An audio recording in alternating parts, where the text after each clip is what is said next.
Good evening and welcome to a discussion on the future and perhaps the present state of the solar industry in one of the sunniest spots on the planet. I'm Mark Moran, KJZZ's Associate General Manager for News and tonight's moderator. This event is being produced by KJZZ, the Phoenix Mensa Society, and Rio Salado College. This town hall meeting is being recorded by Maricopa College's television for broadcast. You see the various cameras around the room. I'd like to recognize a number of distinguished guests in our audience tonight. Maricopa County Community College's governing board members and great friends of KJZZ, Dana Sarr and Randolph Lum are with us tonight. I don't see the gentleman here. I met them out back. Mr. Lum, welcome. Thanks for being here tonight.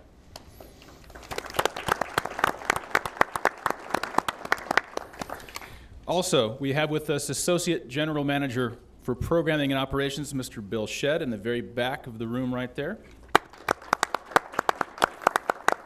When you listen to KJZZ, and I know everyone does, when the trains run on time and things happen like they're supposed to and you hear the right voices at the right time, that's Bill Shedd behind the scenes making sure all of that runs on time. There's another distinguished guest here tonight. It's Dr. Jim Paluzzi. He's our General Manager and also the Dean of the Division of Public Service, which is what KJZZ is a part of, and he's in the back. And of course, my thanks to all of you for being here. If you haven't done so, just a few housekeeping things, please silence your cell phones. The first portion of this event will be a conversation between me and the panelists, and after a 10-minute break, tonight's second portion will be a Q&A between the panel and you. Your questions and your opinions and your personal stories will be welcome. You may also notice there's a card at your seat that says Public Insight Network, and that's a project that KJZZ is involved in. We'd like you to become part of our network of sources. So if you'd fill that card out, you can leave it on the table. As soon as we're done here tonight, we'll collect those. Now on to the panel. Joining us tonight, Don Eierman is in the business of changing the energy infrastructure as we know it. He operates a company in Mesa called Isomax Homes. It manufactures houses that Mr. Eierman says are truly zero energy, and that happens largely by using the power of the sun. Mr. Don Eierman right here. Gary Dirks is the director of Lightworks at ASU. Lightworks combines the strengths in the field of renewable energy, including artificial photosynthesis, biofuels, and next-generation photovoltaics. And hopefully by the end of the night, I'll understand what that actually means. Mr. Dirks, thanks for joining us tonight. My pleasure. We are scheduled to be joined by Gordon Johnson. He's supposed to be here from New York. We've not heard from him, not be able to reach him yet, but we hope that he is on his way. He's a managing director and senior equity research analyst at Axiom Capital, and that covers our corporate neighbor, First Solar, here in Tempe. We hope that Mr. Johnson will be joining us. Well, let's begin with you. Mr. Dirks, give us an overview of the solar industry as it stands right now in Arizona as you see it. In Arizona. In Arizona. Well, first I would begin by saying that we have a good, not necessarily one of the best, but we have a good renewable energy standard. We aim to have 15% renewable energy by 2025 with a 30% carve out for distributed solar as part of that. That is creating an environment within which it is attractive. Along with federal support, it's attractive for homeowners to install solar panels in their homes and for small scale, medium scale community facilities to be built. And then of course the utilities are going out and actively promoting solar energy installations of a whole variety of scales, including some very large ones. So today, we find in the state of Arizona that we have almost 3 gigawatts of potential solar capacity that's in the planning stages. Which powers roughly how many homes and what's a well, gigawatt? That's a good question. Let me maybe give a slightly different comparison. Most of you are probably familiar with the Palo Verde nuclear power station. The nameplate capacity of Palo Verde is 4 gigawatts. It runs at about 3.75-ish. So the 3 gigawatts of solar that are under planning would be about 3/4 of the size of Palo Verde. We have just under 300 megawatts installed now. So I would say that Arizona is doing really very well in the solar area. We've got the 3rd largest amount of solar invested of any of the states in the country. We've been successful at attracting some very good companies. Obviously, First Solar is here, but we also have Suntech here.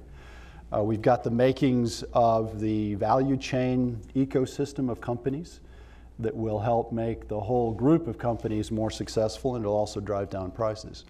And then, of course, the two very large research universities at University of Arizona and Tucson and Arizona State University have very big programs in research. So we're well positioned. Our former governor, Janet Napolitano, used to say she'd like to see Arizona become the Saudi Arabia of solar. And from the way that you're describing it, we're headed that direction. But you just don't get a feel that for a state that is as sunny as Arizona, that we're really doing much with solar. Are we going to be the Saudi Arabia of solar anytime soon? Well, I think we could be, and I say that for two reasons. One is there isn't any other place, literally in the planet, that has been able to claim this space.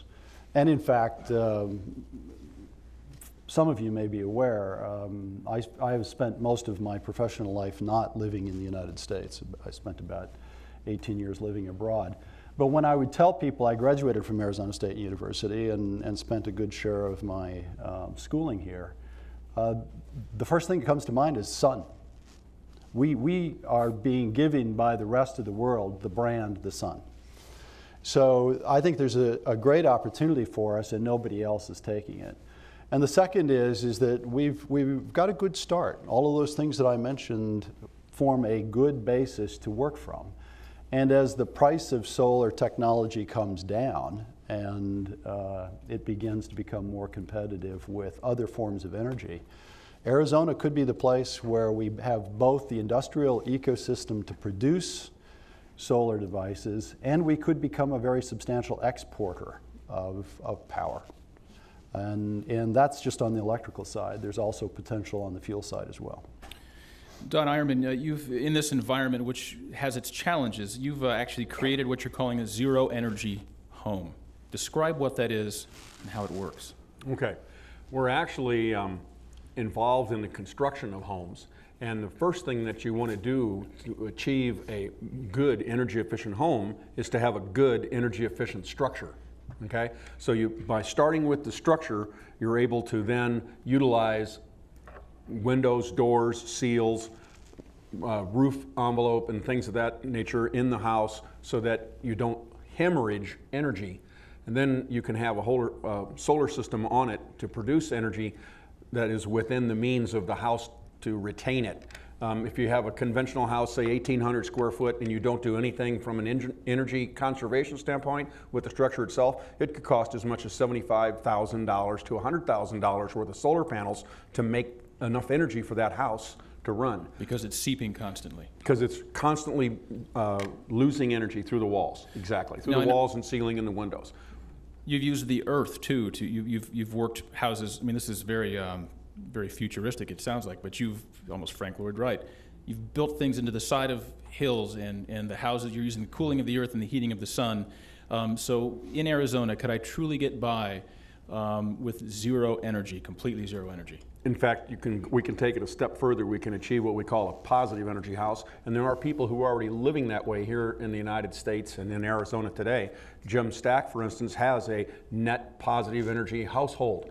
All right, so the house is sufficiently modified. Jim has done a number of things to his home and achieved a situation where the house is not hemorrhaging energy. Therefore, he only has a 4 kilowatt system to run the house, and every month he has energy left over, and he uses the leftover energy to offset the electrical recharging that he does for his electric cars. Okay? So, no offense to Mr. Stack, but this is, these are the real greenies. These are the people who are, living under the tree and the whole.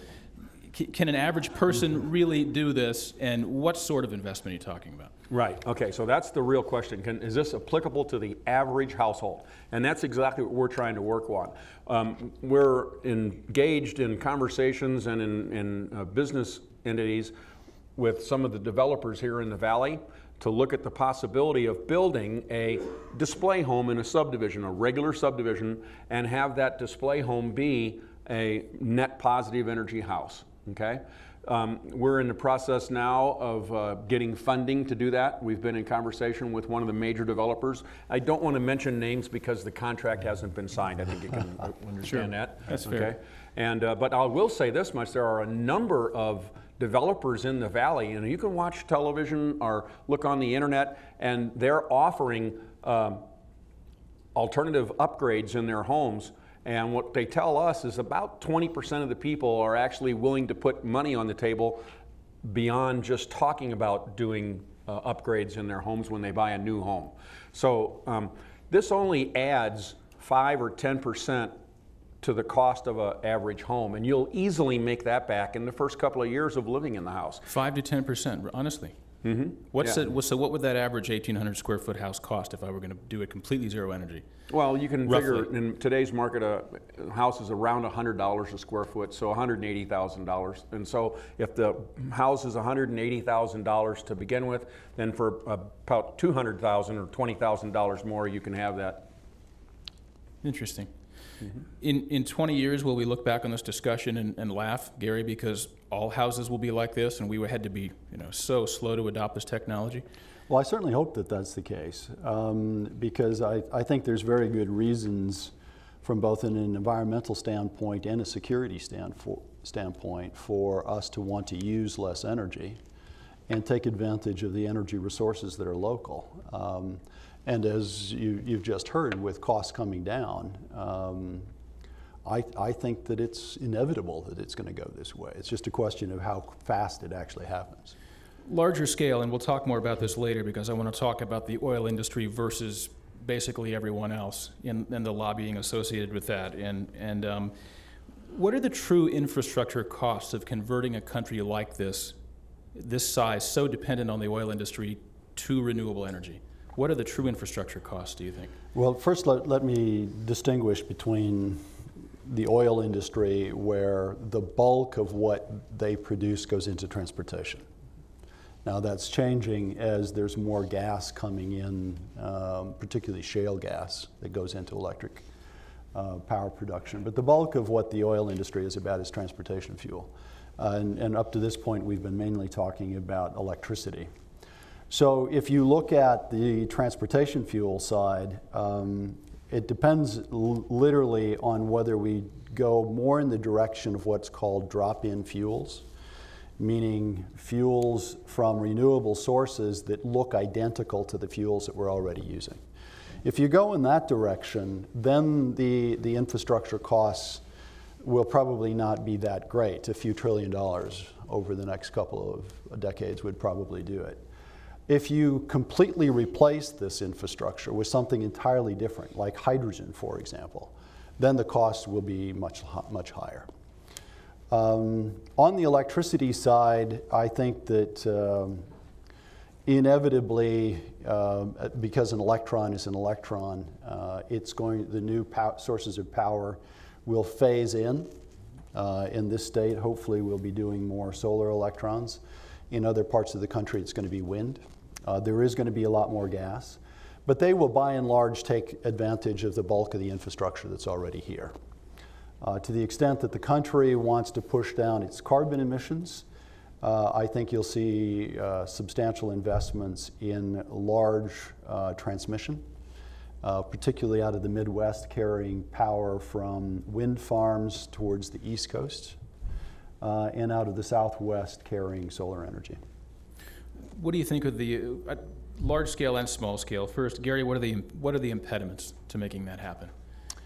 Well, on the fuel side, on the transportation side, it's literally cost. Biofuels are the best alternative at the moment to oil as a source of transportation fuel. The only biofuel that is being marketed in any substantial quantities is ethanol from grain. My personal view is that this is not a good idea. Ethanol from grain is not the way to go. Ultimately, it is going to push up food prices. It is barely energy positive, and it's barely carbon positive as well. There are other technologies, some of which we're working on at both the U of A and Arizona State University, involving second-generation biofuels. Some of that comes from algae. Some of it is using waste materials like corn stover, corn stalks. That technology is likely to be less damaging environmentally, and it won't threaten the food supply, but it's too expensive. So at the moment, the main impediment on the fuel side is there simply isn't a good alternative to oil as a drop-in fuel. Now, I think that for large trucks, you're going to see more use of compressed natural gas and even liquefied natural gas. And electric vehicles, I think, are going to be more important as we go forward. On the electricity side, again, cost is an important impediment, but I think that the costs are coming down really very fast for electrons from renewable sources. And increasingly, the impediment is going to be transmission and the ability to move power both locally as well as long distance. I think financing is an issue. I have heard people often ask about subsidies to the oil industry versus subsidies to renewable. That's not, while it's important, that's not the place to look. My former colleagues at BP could borrow money at 50 basis points above the interbank rate. A typical solar project is lucky if they can borrow at 600 basis points above the interbank rate. That financing difference is enormous. So financing, I think, is important in how we can get financing down. And then on the power side, the fact that the country is divided into so many small local grids makes it difficult to integrate the power supply and to take advantages of synergies that could otherwise arise. On the smaller scale, Don, what are some impediments? You're talking about very small scale residential homes. What are the impediments that a company like yours faces? Well, the biggest issues that we face is, personally, our company is having capital to grow to become like a national company or something on that scale where we could bring our advanced wall system to more markets. Okay, so that's the issue we have. Do you find that if you're talking to the average home buyer and you convince them that it's really only an extra $20,000 and you'll save that in the first few years, do you still battle that perception that, well, that's kind of out there? Yeah, the things that you find people are concerned about is that they're worried that, number one, what you're telling them about the house being able to use less energy, there's some doubt that, how's that going to really happen? Well, are you telling me the truth? Am I really going to get hooked in on this more expensive house and then I won't be able to afford the utility bill? So there is some worry about that. And then the other issue that most homeowners have is that they're not sure if they're going to be in the house long enough to make it worthwhile to take on this more expense, because then, if I'm going to move later, what difference does it make? Okay. I think the biggest issue too is that, what we're trying to do is to provide an overall strategy. Our game plan is to produce a home through our construction associates and builders and subdivision developers, okay, to where we offer a product that is an integration of both the home and the vehicle, all right? The biggest issue in the United States is 40% of all the energy we import is for mobility, another 40% for heating and cooling our homes, right, of all the energy that we spend. So that's 80%.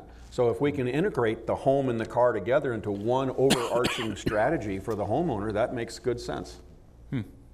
So that's what we're moving towards. Did you want to add anything, Gary? No, Let's turn more specifically to some of the micro and the macroeconomics and the business side of this solar story.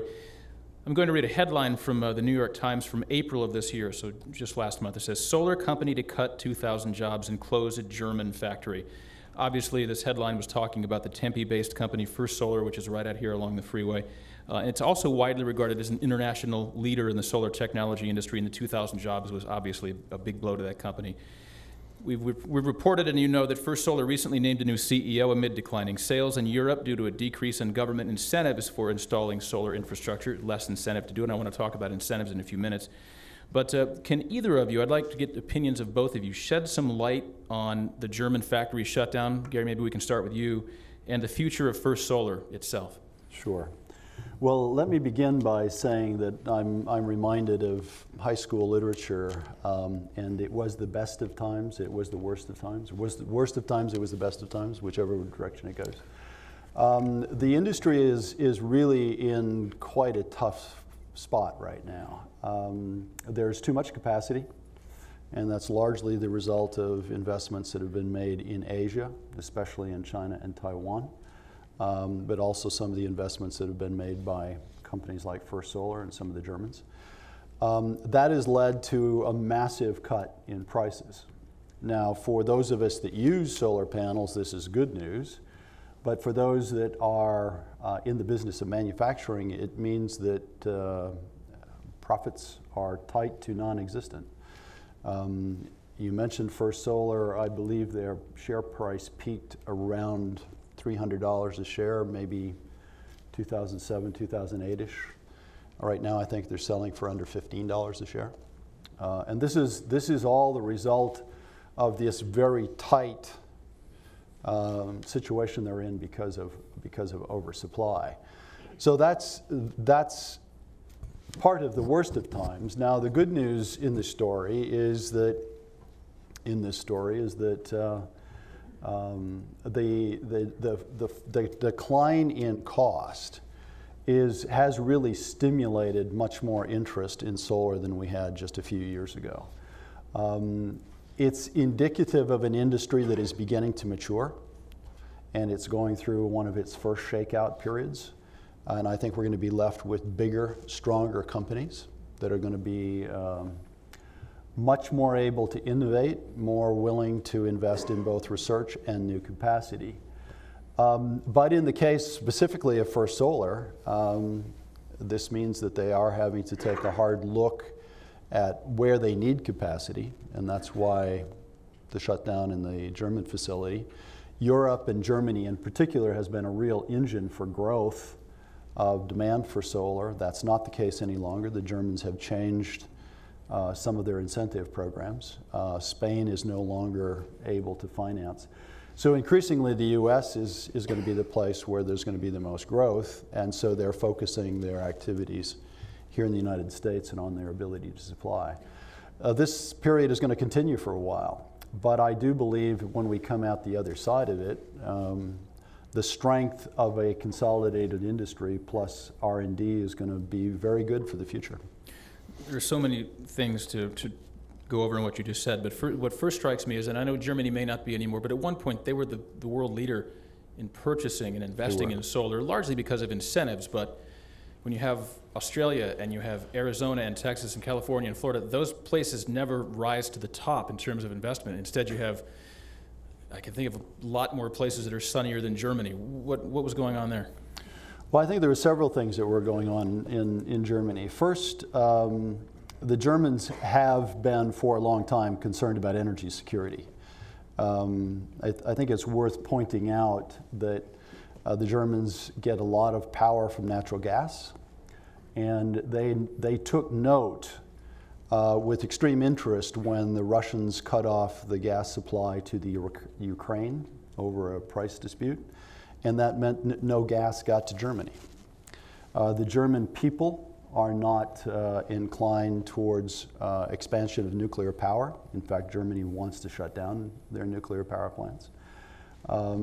So the Germans needed other options, and they were particularly inclined towards renewable energy, so they bring a lot of wind down from Scandinavia. And then, of course, they invested quite heavily in solar. Germany is a little bit different than the United States as well, in that while energy is always political, and there are political issues around it, it's not inherently partisan in Germany the way it is partisan here in the United States. And so that's made it easier for the Germans to come up with a regime of supporting a renewable energy that they've been able to keep more stable and has been more broadly supported by the public. We talk about supply and demand, and I can't help but liken China to the Southwest Airlines of, they brought in low competition, very cheap solar panels, and now the argument is, should we charge extremely high tariffs to keep those out, at least to try to level the playing field? What do you think? Well, to a certain extent, that issue appears to be getting settled very quickly, because I think Commerce announced yesterday a 32% tariff on all Chinese panels to take effect sometime in the fall, which is less, frankly, than what a lot of people are advocating for. My personal view is I would rather see some negotiated agreement with the Chinese, because I don't think it's good for the solar industry to have this kind of uncertainty in pricing and in supply. And I think it would be better for the industry as a whole if these issues could be worked out rather than enter into some sort of a trade dispute. But wouldn't the tariffs actually do that if they were mandated? Bring a little bit more stability to the marketplace, especially at a third? Well, no, they don't, because they now create a higher price for some portion of the supply into growth markets, including our own. It is far better for the countries to sit down and negotiate where this should be, and avoid the beginnings of what could turn into a trade war. Don Ironman, where do you buy your solar panels? We have 2 or 3 different companies that we get them from. Do you happen to use one locally out here along the freeway? We had intentions to do that when they opened their, Solar One had purchased the old GM proving grounds, and they were supposedly going to build several 300,000 square foot white room facilities, and we were hoping to be able to take advantage of that production. So we'll see what happens if that continues to move forward in the next period. What sort of things go into figuring out where to buy solar panels for homes? I mean, obviously it would seem to the layperson that you have a company here, we'll go local, but then we also hear about cheap Chinese panels, and any good businessman is going to get what he can get for the best price. What sorts of factors go into making that decision? Well, ASU has a solar panel testing and qualification and certification facility here, and so being as we're producing through our affiliates homes for people, we would not want to put a solar panel on just because it's the cheapest thing we can get, because we have to stand behind it. So we certainly would always want to offer solar panels that are fully certified and approved, and so we can confidently say we'll have a 20, 25-year life, maybe 30-year life, okay? And it's more a matter of being able to stand behind your product than it is the price alone. How long does a solar panel last? A zero energy home, you've got it fully equipped. Is it like a light bulb? You have to worry about it wearing out and replacing it one day, or how does it work? Well, the solar panels are deteriorated over time by the sun, okay? But that span of time is 20 to 25 or 30 years. It can be exacerbated by if rough cleaning or improper cleaning, or if you don't have a system to keep the panels from being abraded.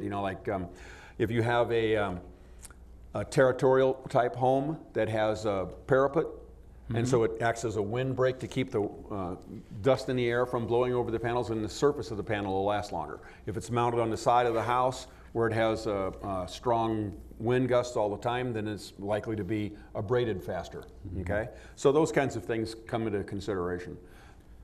We've got a few questions from our Public Insight Network, these cards that I suggested to you. We put out a query for some questions, and it's a question from Tom in Mesa, and he says, I've heard that there may be a need for REM, which is rare earth minerals, in the production of solar panels and other elements of solar systems.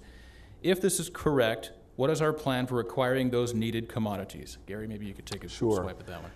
Depending on the technology, the questioner is right. Particularly the thin film technologies like cadmium telluride, which is what First Solar uses. There's another thin film technology that involves the use of copper, indium, gallium, and selenium. A number of these materials, tellurium, selenium, indium, are not common elements. And to compound the problem, a number of them are also supplied almost exclusively by the Chinese. And in fact, another element of the trade discomfort around solar has been the Chinese decision about 6 or 8 months ago to limit the export of some of these materials. So as you can well imagine, there's a very aggressive research program going on that's sponsored by the National Science Foundation and the Department of Energy here in the United States, and most of the major governments that are interested in solar around the world, to come up with technologies that don't require those materials. Now, I would go on and say that part of the reason that the Chinese are the only suppliers of some of these things is that until they became commonly used in solar panels, there really wasn't much of a market for them. And as a consequence, the Chinese had low-cost production, and they ended up dominating that space. So there are other places you can go to get these materials, and to the questioner's point, that's what ultimately will happen if they can't be replaced. But because they're relatively rare, they're also expensive. So the real opportunity is to get rid of them entirely. And do we have a plan for acquiring those in the interim until we can get rid of them Well, completely? in the short term, we're kind of stuck with the Chinese. But there's some of these that can be produced in California. There were mines that were in California that were closed down because they weren't profitable. Some of those are being looked at to reopen. You can get a tellurium, for example, that goes into the first solar panels as a byproduct of copper manufacture. Indium is a byproduct of zinc manufacture. So there are people looking into these things. The question is can they make any money doing it? Another one from Renee in Scottsdale, who says, PV, which I assume means photovoltaic panels, become less efficient during the extreme heat of Arizona summers. First, is that true, and what research is being done to find ways to mitigate this effect? It is true. The hotter you get a solar panel, the less efficient they are. And to a certain extent, with the common materials that go into solar panels, silicon, for example, that's something you just live with. And that's part of what reduces the overall efficiency of solar panels. But there are materials that researchers are looking at that would be more robust at higher temperatures. And in due course, I think we'll see some of those coming on the market. Don, do you face any special cost in installing these panels in homes? I mean, you must have experts come out. It's not just like roofers putting tiles on. This is a completely different ballgame. Furthermore, our roof system is designed for panels.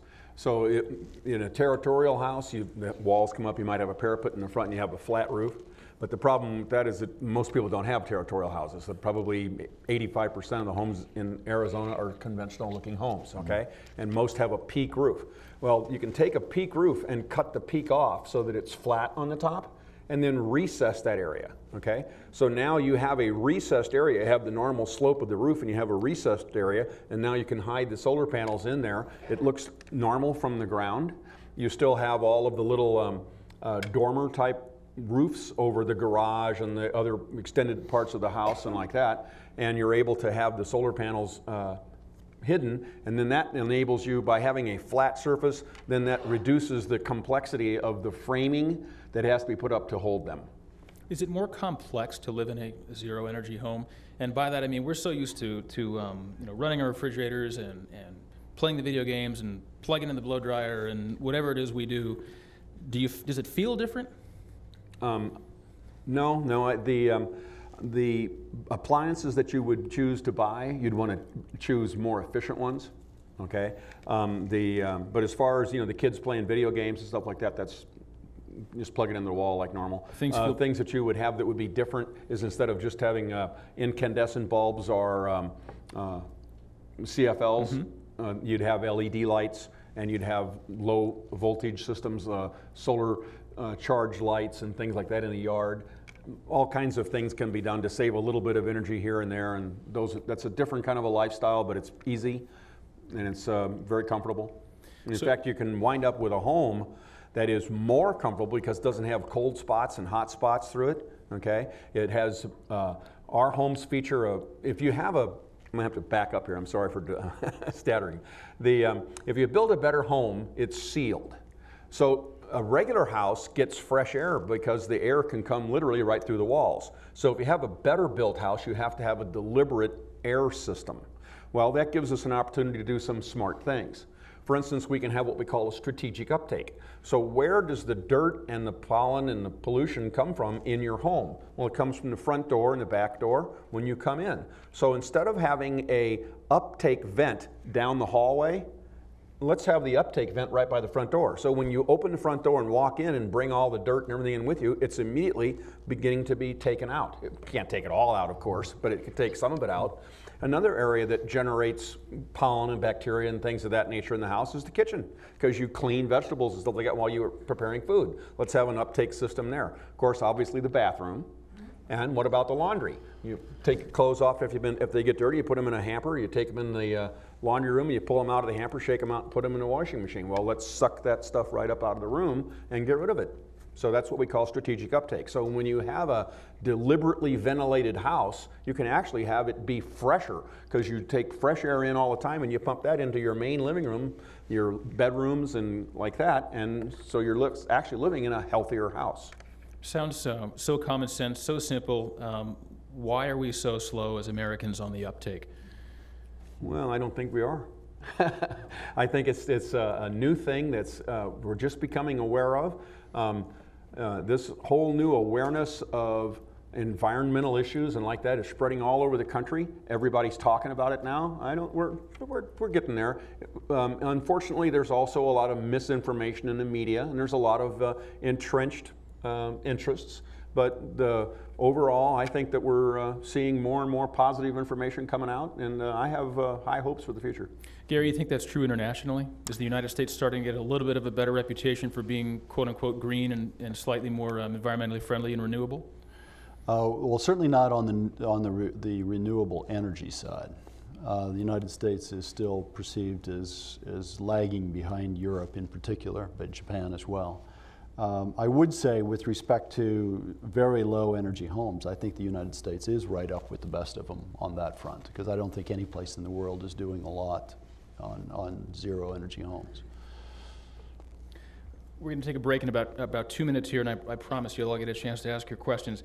I want to go back to this idea of infrastructure and come at it from just a slightly different way. We are so vested in the infrastructure we have in this country. I mean, we're still using, and I don't want to go completely here, but gasoline combustion engines, which have been around 100 years, and we're still very beholden to this system that is really quite antiquated in many ways, including electricity when we have so much sun. Will we ever be able to reach a place where we can be, quote unquote, off the grid, or will there be a new grid? Gary, what do you think? How long will that take? I think it's going to be a hybrid, and I think we will evolve towards this hybrid system, but it'll probably not be fully in place till towards the middle of this century. And the reason I say that is in large measure because, and I've probably signaled this to the audience already, I do believe that there is a serious problem with the climate, and that decarbonizing the energy system globally is going to be important. And if we're going to do that, then places where you have large renewable energy resources are going to have to be able to move that power to places that don't have it. So I think there's going to be a real need for a trunk line type of infrastructure that has the capacity of moving wind out of the Midwest and solar out of the South and Southwest in particular. And that argues for a large grid system that is qualitative like the one that we have. Now, having said that, I think the availability of rich resources in places like Arizona that can be very local, combined with more use of electric vehicles, is going to argue for there being, if not completely standalone local grids, certainly local grids that are controlled in a microgrid sense, that are able to provide solar power for charging vehicles and use in the home. There also will be very smart with a lot of the ability to provide homeowners with a lot of information, and that would be more local. You worked for BP before this job? I did. That's amazing. You're a converted, dyed-in-the-wool BP oil guy, and now you're working for a renewable energy. Well, I would maybe comment on that. I bet. So in 1995, the former, not the one we have now, or that BP has now, John Brown became the CEO. And by 1997, he had taken us out of the American Petroleum Society here in the United States, because he did not agree with the stance that that group was taking on climate. That in 1997, he also announced that BP would cut its its emission of carbon dioxide, its own emission, by 10%, below 1990 levels, in line with the Kyoto Protocol, which we in fact did do. We had for a long time a solar energy business. We had a very robust wind business, and we were big promoters of energy efficiency. And the reason we did that was not so much because we saw ourselves getting into a different business, and certainly wasn't benevolence. What it was is a view that John had, and many of us that were in his executive team, that climate was going to bite us, and it was going to catch us by surprise. And when it did, the public would turn with a vengeance on the oil companies, and it was going to be bloody. And we wanted to be out in front of that transformation. Now, unfortunately, the succeeding CEO didn't agree with all of that, so it didn't go so well with respect to what would happen in the Gulf of Mexico. Very good. Well, we're about halfway through. We'll take a 10-minute break. We'll come back, and please be in your seats by 7 or a few seconds after, and then we'll turn the floor over to you all and let you ask questions. The restrooms are out these doors here, and if there's any food left, it's behind me out that door to the back. Thank you.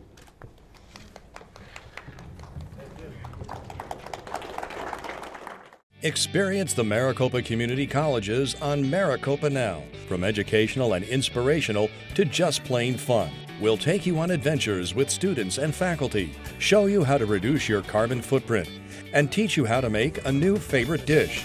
Maricopa Now will introduce you to the people, places, and programs that make the Maricopa Colleges unique. Maricopa Now can be seen every day on MCTV, Cox Cable Channel 115. Let's continue our discussion this evening with Don Eierman and Gary Dirks from here in the Valley. We're talking about solar energy and other forms of alternative energy, both in Arizona and in the United States.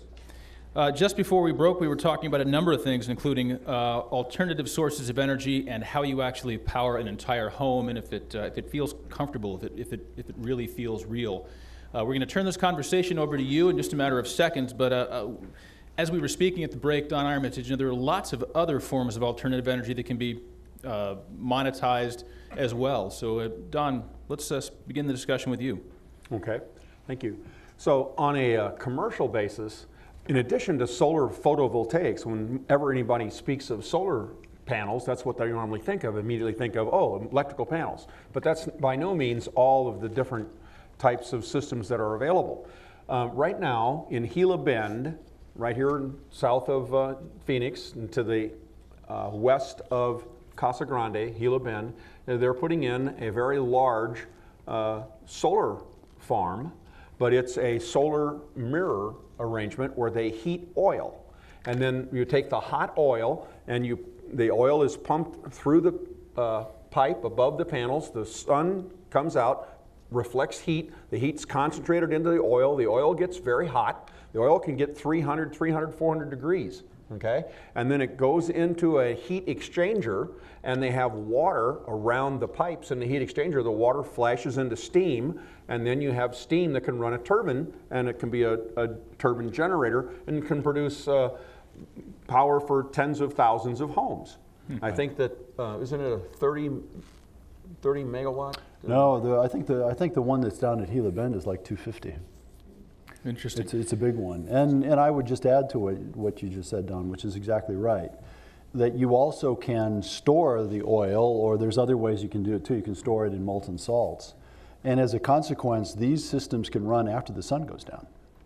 And in fact, if you have enough storage capacity, you can actually run them all night long. And if a cloud goes over your solar array, if you've got photovoltaics, you'll get a spike in the output, which the utilities aren't too keen on.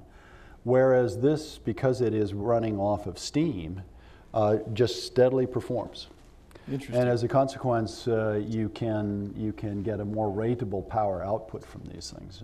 So it's a good technology, and we're going to see more of it in the future. Let's turn this discussion over to you. We've got the brass of the station here, Lou and Bill, with cordless microphones. So if you want to put up your hand, there's one rule in this now. You're not allowed to take the microphone or hold it, because if you're like most people, we'll never get it back. So let Bill or Lou hold the mic. I know it's a little uncomfortable, but just play along. So let's start with this gentleman here. I'd like to ask a couple questions, and the first one has to do with the fact that many homes are already existing, and that it was hard to imagine that we would double the residential area of our area here, that we have a big problem with existing homes, and I'm wondering what technology is being developed to make older homes a lot more efficient. In other words, to add to them those characteristics that you're trying to build into new homes. That's my first question. Let's answer that. Retrofitting. Don, Okay, can we so do it? retrofitting existing homes. So there's a number of things that can be done. So right off the bat, the most energy is lost through the windows and the doors and the door seals. Okay, so you can go immediately to a higher quality window. All right. The top quality window is a pultruded fiberglass frame. That's what they call a split frame, and basically the window has a separate inside frame to the outside frame that's not connected. It has a rubber seal between it, so it's one piece, but it's really a split frame design. It has 2 or 3 panes of glass and a suspended film. That's the best, but they're pretty expensive.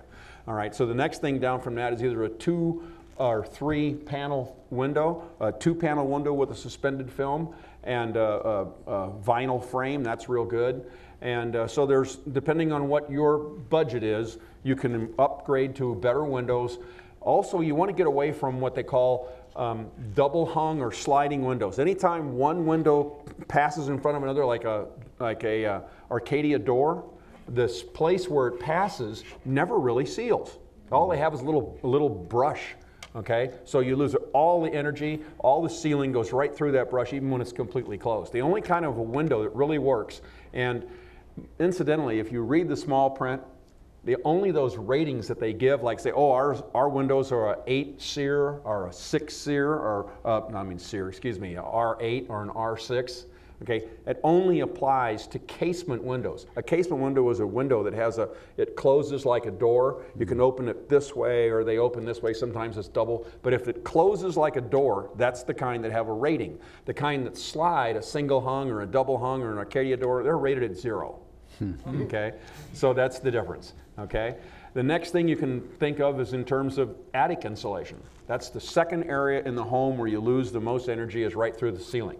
So you can add blown-in insulation in your attic, and that'll help tremendously. If you do all that and you want to go really take it to the next level, then you can add insulation to the home. But here's the surprise. You want to put the insulation on the outside of the house, not the inside. The United States Oak Ridge National Lab has done some scientific testing, and what they discovered is that putting the insulation on the outside of a house with thermal mass is as much as 246% more energy efficient than a conventionally built wood stud home. So how do you do that? We're not going to put pink stuff on our roofs, right? What you're going to do on the outside of the house, on the roof, you're going to add insulation on the inside. Okay, on the outside of the house, you can add actually glue and affix insulation to the outside, and then apply stucco to the outside of that, and give your house a new facelift. And in the process, you'll double the energy efficiency of the house. Second question, quickly. The other one regarded the solar thermal mechanism that you were discussing, and I was just wondering about the efficiency of solar thermal in comparison with photovoltaic. Mm-hmm. It's better today. So a typical solar thermal system can get mid-20s. Sometimes, depending on the details, especially if it's water-cooled as opposed to air-cooled, they can push a little bit higher than that. Whereas the best technology that is typically deployed for solar is still sort of maybe 18-ish% efficiency. So it's better right now. Now I think, you'll see that over the next decade or so that PV will get increasingly better and eventually be more efficient. But today, solar thermal's good. Thank you. I forgot to ask, would you mind identifying yourself when you ask your question, please? My name is Suman, Subramanian. There was a question earlier from somebody online, I guess, about solar panels being less efficient in the summertime. A little over 6 years ago, I installed panels on my old house, and I was able to see what the impact was because I have a display that shows how much power is being produced at any given time. And in the wintertime, my system would be putting out maybe 3,200 watts. And in the summertime, it would drop to maybe 2,900 or so. So it was a relatively minimal difference. 300. So I don't think anyone should let that hold them back from getting solar. No, and when I answered the question, I didn't mean to imply that people should worry, because it is not a big effect. Now, it is big enough that as solar panels are installed, for example, in big utility arrays, they will pay attention to how air flows through that array to try to maximize airflow and capture the amount that you're talking about. Where it actually becomes more important is in the next generation of technologies that are using really high efficiency cells that are pushing towards the 40%. For those, you use concentrated light, mirrors or lenses. Those things have to be cooled, because otherwise you'll lose all of the advantage you get. Back here. Hi, my name is Miranda. My question for you is, what suggestions do you have for students and recent graduates who are interested in getting into the energy industry? Thank you. I think that's an excellent question. I would highly recommend that any kind of engineering that you can get into would be the best field that you could go into from a college student standpoint, okay? The openings now that are going to be in the world for development of alternatives energies is just going to literally explode. Okay, it's going to be the way of the future, because as was been brought up here at the table, we can't continue on with fossil fuels. We absolutely cannot, number one, and number two, we don't have the option because we're running out.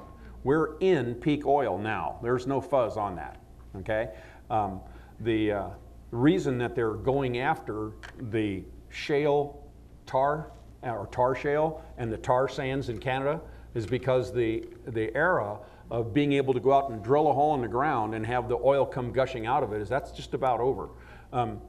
10 years ago, we were drilling in the oceans at 200 feet depth. Okay, now they're drilling at a mile depth. That's because they can't find it.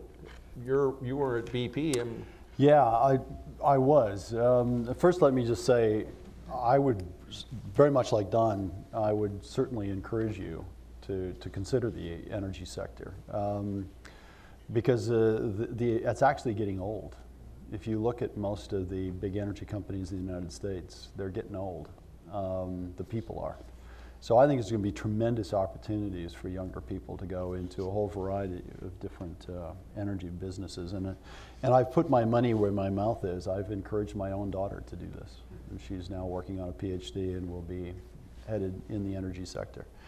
To your point, it's actually a bit worse even than what you described. We don't drill in 5,000 feet anymore. That's pretty trivial. We're headed now towards 10,000 feet of water and 25,000 feet below that. And hydraulic fracturing is yet one more step past that, because now we have to go. Well, most of the hydraulic fracturing isn't going on that deep.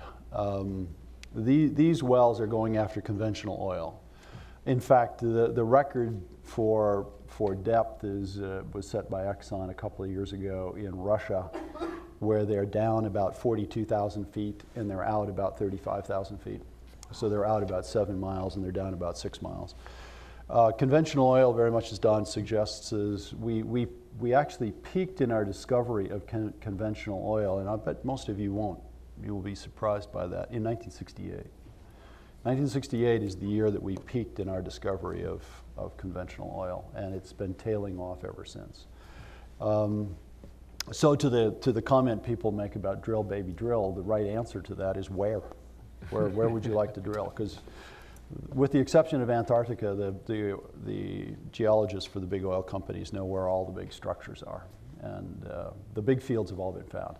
Now, I wouldn't want you to then jump to thinking that we're out of carbon, because as Don suggested, the tar sands are being developed in Canada right now.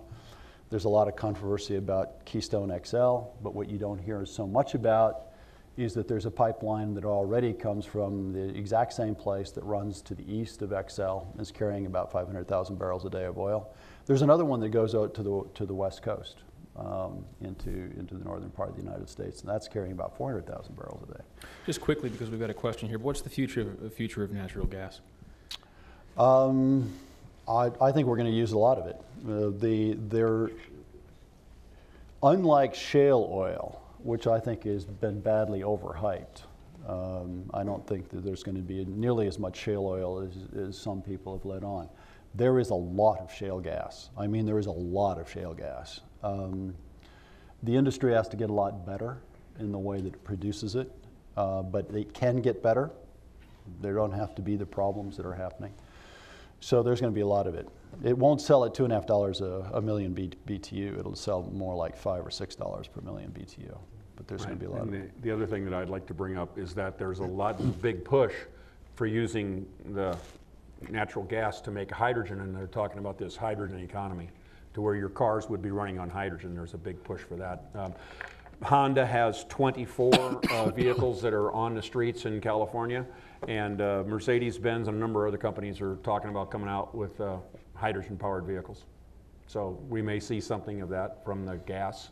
But personally, I don't think that's the right way to go, and I think that the problem with that is that it's going to require too much gas too fast, and you always hear these things, well, we got enough gas to last XYZ years, but that's at the current level of gas. If we switched over from using liquid petroleum products to run our cars to running gas products to run our car to make hydrogen, then the speed at which that gas would be used up would be much faster.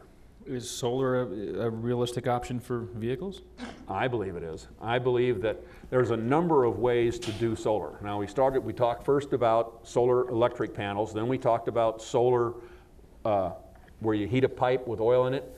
There's also what they call a heliostat. Now that's where you have a field a very large field of mirrors that all concentrate the heat of the sun on one spot. And the other thing is, a lot of people say, oh, well, we got this problem that the Earth rotates, so the sun's intermittent, right? Well, but we also have the technology to put mirrors in space.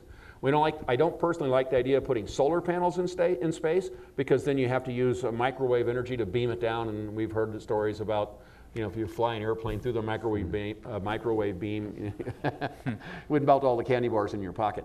So over here, we have anyway, a question. But you can have a mirror array in space that would concentrate. The Earth would be rotating, but the mirror would go around with it, but it would keep on pointing the sun at one spot on the Earth all the time. So you could have 24/7 sun in one spot. It would just look like a beam of light coming down.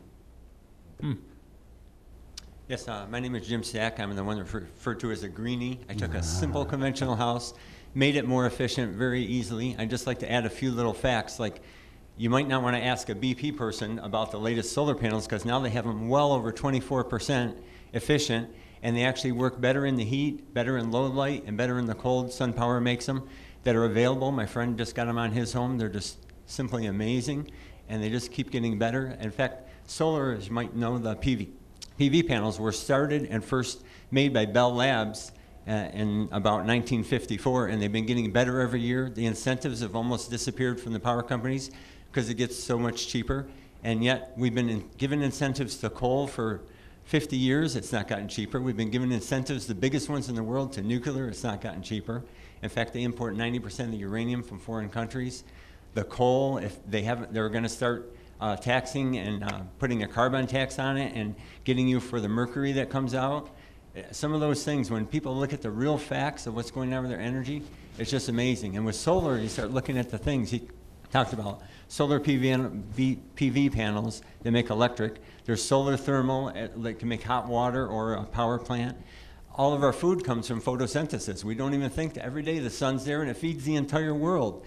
And photosynthesis is less than 1% efficient. We could easily run the whole world. There's so many things that solar do.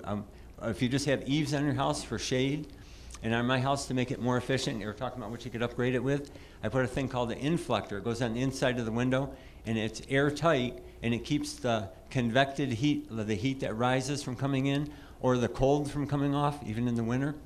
Very cheap, easy thing to do. You don't have to rip out your windows. There's so many things you can do with solar, the passive and active things. It's just amazing. It's one of the fastest growing things. People are finally learning what's in front of us every day that we can use to run our vehicles that are 8 times more efficient. It's just a whole new world when you start understanding the real facts and acting on them. It's fantastic. Yeah, it's great. It's partly why we're here. Thank you. My name is Matt Greenman. I'm interested in your opinion on incentives. I know solar has been the solar industry has been very sensitive to incentives across governments across the world. Has that been a net benefit or a net negative for the solar industry, and what do you see as the future? I think that the political climate in the United States right now is an issue as far as incentives are concerned, okay? Because that's a big expense, and we'll see how that pans out, you know, in November, right? The other thing is that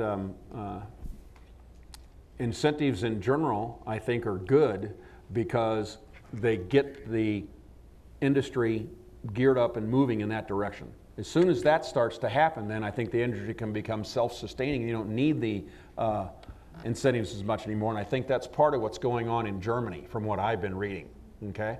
The reason that they did big incentives in the beginning was to get it started, and then they always intended to cut back on the incentives bit by bit as the businesses became self-sustaining and selling panels.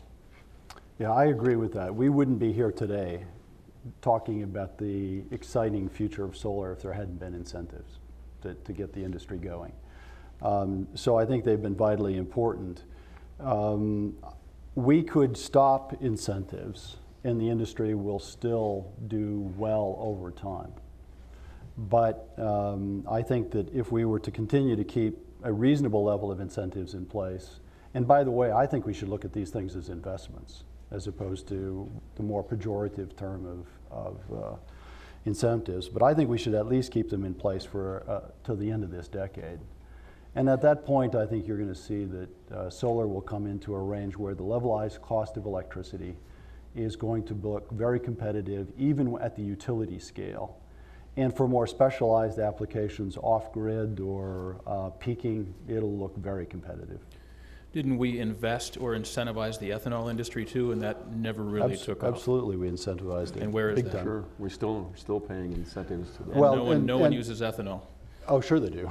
The largest biofuel that's out there is ethanol. The country last year used about 13 billion gallons. We'll head towards 15. But I don't think we should confuse ourselves about what was going on with grain ethanol. That was not energy policy. That was agriculture policy. Agricultural investment. It was agriculture policy. The next generation of biofuels will not be supported in the same way because it isn't so much about raw agriculture policy. Let's go to the next question over here. Okay, my name is Art Felsinger, and I admit I'm one of those greenies. What you said about the thermal mass, I've been talking about that for years and years and years. I put a thermal mass in my house many years ago, and was using it for years, and then we got this thing called the heat island effect, and I went to turn on my central air that I hadn't used in years, and it didn't work anymore. And so now I have to like open and close windows at night and all, and like finally I got lazy and got a little window air conditioner, the smallest one you could get. And last year I didn't feel like getting up, early in the morning and closing my windows. And so I just put it on a timer. And last year my highest bill during the summer was $35 for the electricity. So, here's the thing. Thermal mass, if you have 24 inches, I did the equations. It's the same equations for heating a solar pool. You don't need then that external barrier. As long as you got 24 inches, anything over 24 inches is wasted. That's the amount of energy that you can store out to. My house, with the mass I have on it, stores about 10 degrees, so whatever I keep my inside temperature to, on the average, it stays within 10 degrees. Now, that's not hard to do in central Arizona. We don't have that much variation. Why don't people do this? It's to me, common sense. John? Okay, what Art is talking about is Art has a home that has a, your home is partially, or how can I say this? Your home is, how would you like to say it, Art? Would you say your home is? The south-facing wall has more than 24 inches worth of dirt on it. Dirt, okay. Yes, okay, so what Art. Block house, so I had that advanced. Right, okay, so Art has a cinder block home, concrete block home, and he took the south wall and added dirt up to act as a thermal mass storage. And by keeping, just like if you go into the basement of a home that has a basement, the basement's always cool, right? That's what Art is doing with his house. So basically, Art is using direct geothermal cooling. Mm-hmm. Okay, so that's another technology that we offer in our suite of technologies in this ultra advanced net positive energy lifestyle home, if you take the whole kit and caboodle, right? So we can do, to run the whole thing through, what you can do with an advanced home, you can use direct geothermal cooling. You can use direct solar heating to heat the house in the summer, and in the winter. And what the advantage there is that the only energy you're using is whatever you need to run little fans or something like that. It's a fractional amount of energy compared to a conventional house. Okay? You can also use solar hot water heating. You can use solar lighting where you have fiber optic cables. So you have a solar dish outside, just like your satellite dish, and it collects sunlight, reflects it into a fiber optic cable bundle. You bring that bundle into the house, and now you can have fiber optic light from the sun throughout the inside of the house during the day. In the nighttime, you have a bulb that comes up into the bottom of the dish and provides light for the fiber optic cables to come into the house. And the advantage here is that you can put a 200-watt bulb in your fiber optic source, and you can take that into 10 different rooms and have about 40 watts at each room, the equivalent. Well, why is that? How can you have 4 times 10 is 400 and I only had a 200-watt bulb? Well, it's because we don't measure the photons. We measure the intensity of the light relative to the energy it takes to create it. But there's tens of millions of photons, and fiber optic cables carry photons, so I can get into the details, but it would just get boring. Next question. We've got time for just maybe 1 or 2 more. My name's Mike Johnson. I'm a retired physicist, engineer, statistician. I think I'm at the wrong meeting. This is the future of solar. I wish it were the future of energy, because I sit through these meetings for hours on end and I never hear the N word mentioned. It's been barely mentioned tonight. Nuclear, of course. It's a technology that's been around for 30 years or more. It's been very successful. The world's full of nuclear submarines that seem to have no problems. France has been running on nuclear for over 30 years, still no problems, and yet this nuclear gets dismissed. We have one of the biggest power plants in the world just 50 miles from here. I still sleep very soundly at night. I'm not concerned about the dangers. Now, I realize that I've got enough questions here to give us going for a whole another hour. So I won't bore you with them, but I think it would be nice to have a following meeting on the future of energy in general and all the alternatives, because I don't hear nuclear represented, certainly by the people here. And amongst my best friends are my green friends, of course, Jim Stack and Art Felsinger, and we argue constantly about this. Gary, are you doing anything at Lightworks? Well, we don't do anything with nuclear, but I don't disagree with you that there is no future for nuclear. I think nuclear is, however, going through a very bad patch. I mean, Fukushima was not a good situation. Today, there's more nuclear powers at the moment, more nuclear power plants being shut down than being started up. The Germans are shutting theirs down, the Japanese have shut theirs down. The issue, I think, in the immediate future is who's going to finance these things, because a typical company There are very few companies that are interested in this field that also have strong enough balance sheets that they could finance them. And they certainly couldn't indemnify them. So there's going to have to be a major movement by government to step in and do that. Now that is happening in China. The Chinese are building these things like crazy, but that's the government's paying for them. The government is indemnifying to the extent that the Chinese worry about that. And so you're seeing a lot of nuclear power stations going in there. But let's ask last question over here. Yeah, earlier you mentioned that Arizona has the opportunity to become a leader in solar development, and I'm wondering how much our political climate plays into our ability to develop that to become a solar leader. Well, it's kind of 2 steps forward, 1 step back at the moment. I mean, the energy efficiency law that we have is excellent, the 22 by 20. The renewable portfolio standard is, there are better ones in the country, but it's a good one. And we also have in place various different kinds of incentives in the tax law and other things that is good for attracting companies.